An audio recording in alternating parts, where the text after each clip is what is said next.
Cinema ഒരു കലയാകുന്നതും സംഗീതമാകുന്നതും ജീവിതമാകുന്നതുമൊക്കെ സാധാരണമാണ്. എന്നാൽ സിനിമ ഒരു അനുഭവമാകുന്നത് അപൂർവമാണ്.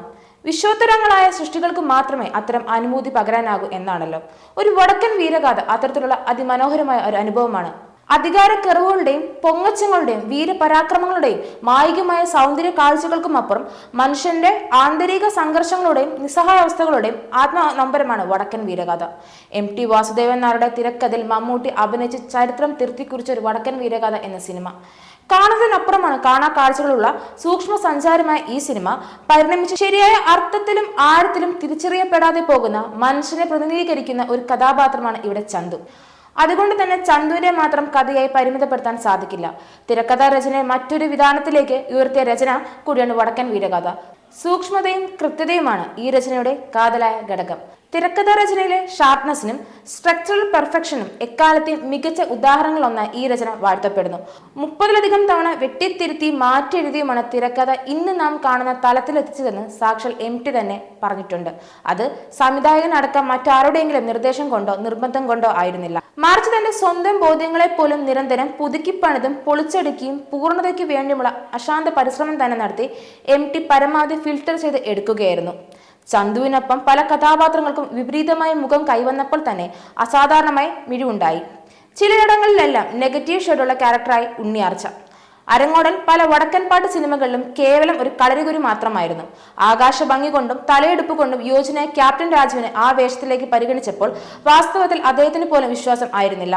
വിവിധ കോണുകളിൽ നിന്ന് മികച്ച അഭിപ്രായം ഉയരുകയും സംവിധായകൻ ഹരിഹരൻ അടക്കെ അഭിനന്ദിച്ചും MTയുടെ മൗനം ക്യാപ്റ്റനെ നിരാശപ്പെടുത്തി.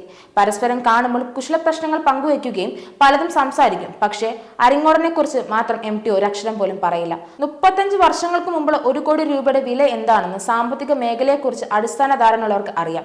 അക്കാലത്ത് 1 കോടിയോളം രൂപ മുടക്കി ഗൃഹലക്ഷ്മി പ്രൊഡക്ഷൻസിന്റെ ബാനറിൽ PV ഗംഗാധരൻ നിർമ്മിച്ച സിനിമയാണ് ഒരു വടക്കൻ വീരഗാഥ. 6.8 കോടി, അതായത് മുടക്കുമുതലിന്റെ 7 ഇരട്ടിയോളം കളക്ഷൻ നേടി എന്ന് പറയുമ്പോൾ ഇന്നത്തെ കോടി ക്ലബ്ബുകൾ കണക്കിൽ അത് എത്ര വരുമെന്ന് അനുമാനിക്കാവുന്നേ ഉള്ളൂ. അന്ന് ഓവർസീസ് OTT സാറ്റലൈറ്റ് റൈറ്റ്സ് പോലുള്ള സാധ്യതകളില്ല. എന്നാൽ വടക്കൻ വീരഗാഥ അന്ന് വലിയ തുകയിൽ വിദേശ രാജ്യങ്ങളിൽ വിറ്റുപോയതായി പറയപ്പെടുന്നു. ഇംഗ്ലീഷ് സബ്ടൈറ്റിലുകളോടെ വിദേശ ചാനലിൽ പ്രദർശിപ്പിക്കാനായിരുന്നു അത്ര ഇത്. കളരിപ്പയറ്റ് പോലുള്ള കേരളത്തിന്റെ തനത് ആയോധന കലകളുടെ വിദേശങ്ങളുടെ താല്പര്യം പരിഗണിച്ചാണ് ഈ ചാനലുകൾ പൊന്നും വില കൊടുത്ത് ഈ സിനിമ വാങ്ങിയത്. വർഷങ്ങൾക്ക് ശേഷം സ്വകാര്യ ടെലിവിഷൻ ചാനലിൽ സിനിമ ഏറ്റെടുത്തപ്പോഴും റേറ്റിംഗിൽ ഏറെ മുന്നിലായിരുന്നു ഈ ചിത്രം. മലയാളികൾക്ക് ഒരിക്കലും കണ്ടുമടുക്കാത്ത സിനിമകളുടെ പട്ടികയിൽ മുൻനിരയിലായിരുന്നു വീരഗാഥയുടെ സ്ഥാനം. മൊത്തത്തിൽ നോക്കുമ്പോൾ ഭംഗിയും പൂർണ്ണതയും തന്നെയാണ് സിനിമയുടെ ഏറ്റവും വലിയ സവിശേഷത എന്ന് പറയുമ്പോൾ MTയുടെ തിരക്കഥയാണ് അതിന്റെ നട്ടൽ എന്ന് വാദിക്കുന്നവരുണ്ട്. ഇത് പൂർണ്ണമായും ശരിയല്ല. സിനിമയുടെ സാങ്കേതികങ്ങളെക്കുറിച്ചും സൃഷ്ടിപ്രക്രിയയെ സംബന്ധിച്ച അജ്ഞത കൊണ്ടും സംഭവിക്കുന്നതാണ് ഇത്തരം വാദമുഖങ്ങൾ. ഹരിഹരൻ ഈ സിനിമയുടെ വിഷ്വൽ മൗണ്ടിംഗ് നിർവഹിച്ചിരിക്കുന്നത് സമാനതകളില്ലാതെ ആവധാനത്തിലൂടെയാണ്. ഈ സിനിമയെക്കുറിച്ച് ആലോചിക്കുന്ന പ്രേക്ഷകന്റെ മനസ്സിൽ ആദ്യം വരുന്ന രൂപം നായകനായ ചന്തുവിനെ ഭാവഗംഭീരമായി അവതരിപ്പിച്ച മമ്മൂട്ടിയെ തന്നെയാണ്. വടക്കൻ പാട്ട് കഥാപാത്രങ്ങളും ചരിത്ര കഥാപാത്രങ്ങളും മമ്മൂട്ടി മുൻപും പിൻപും സമകാലികരായി അവതരിപ്പിച്ചിട്ടുണ്ട്. എന്നാൽ മമ്മൂട്ടിയുടെ ഗാംഭീര്യം ആർക്കും അവകാശപ്പെടാനാവില്ലെന്ന് മാത്രമല്ല, ചരിത്ര കഥാപാത്രങ്ങളെ തൊട്ട് പല അഭിനയ പ്രതിഭകളും പാളിപ്പോകുന്ന കാഴ്ചയും നാം കണ്ടു. എന്നാൽ ചന്തുവിന് മമ്മൂട്ടി അതിഗംഭീരമാക്കി അഭിനയിച്ചു. മാധവി, സുരേഷ് ഗോപി, ബാലൻ K നായർ, ഗീത എന്നിവരെല്ലാം അവരുടെ റോളുകൾ കുറ്റമറ്റ രീതിയിൽ അവതരിപ്പിച്ചിട്ടുണ്ട്. സെറ്റിൽ ഒരു ഹെഡ് മാസ്റ്ററെ പോലെ കർശന നിഷ്കർഷതയുമായി നിൽക്കുന്ന ഹരിഹരൻ എന്ന മാസ്റ്റർ ഡയറക്ടർ ഈ സിനിമയിൽ കഥാപാത്രങ്ങൾക്കും മോഡലിംഗിലും അഭിനയത്തിന്റെ അനുപാതവും അതിർവരമ്പുകളും നിർണ്ണയിക്കുമ്പോൾ വലിയ പങ്കുവഹിക്കുന്നതായി പറയപ്പെടുന്നു. സമീപകാലത്ത് റിലീസ് ചെയ്ത പടങ്ങളിൽ വലിയ വിജയം കൈവരിച്ചത് കാലത്തിനപ്പുറം കടന്ന ഇതിവൃത്ത ആഹ്വാന സമീപനങ്ങളുമായി എത്തിയ ദേവദൂതൻ തന്നെയാണ്.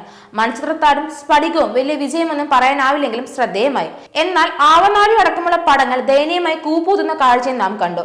കാരണം ലളിതം നിർമ്മിക്കപ്പെടുന്നത് കാലത്തിന് പാകത്തിന് രൂപപ്പെടുത്തിയ ഒരു ചിത്രം ദശകങ്ങൾക്ക് ശേഷം അതുപോലെ സ്വീകരിക്കണമെന്നില്ല.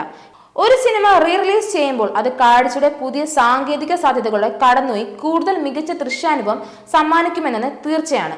വലിയ കാര്യം തന്നെയാണത്. അത്തരത്തിലുള്ള ഒരു സിനിമയെ വടക്കൻ വീരകഥ എന്നത്. വടക്കൻ പാട്ടുകളും കാഴ്ചയുടെ ഭംഗിയും പശ്ചാത്തലത്തിലെ മൂർച്ചയും മാത്രം അവശേഷിപ്പിച്ച് കടന്നുപോയ സിനിമകളായിരുന്നു ഒരു കാലത്ത് മലയാളികൾക്ക് എന്നും പ്രിയം. എന്നാൽ അതിന് ആത്മസൗന്ദര്യവും ആഴവും അനവധി ഉൾക്കാഴ്ചകളും സമ്മാനിക്കാനുള്ള ശേഷിയുണ്ടെന്ന് നമ്മെ ബോധ്യപ്പെടുത്താൻ കഴിഞ്ഞത് MTയും ഹരിഹരൻ കൂട്ടുകെട്ടിന്റെ ഒരു വലിയ വിജയം തന്നെയാണ്. 3.5 പതിറ്റാണ്ട് പിന്നീട് ഈ സിനിമ റിലീസ് ചെയ്തത് റിലീസ് കാണുമ്പോൾ അത് ഇന്നത്തെ സിനിമയും അത്ഭുതപ്പെടുത്തുന്നു.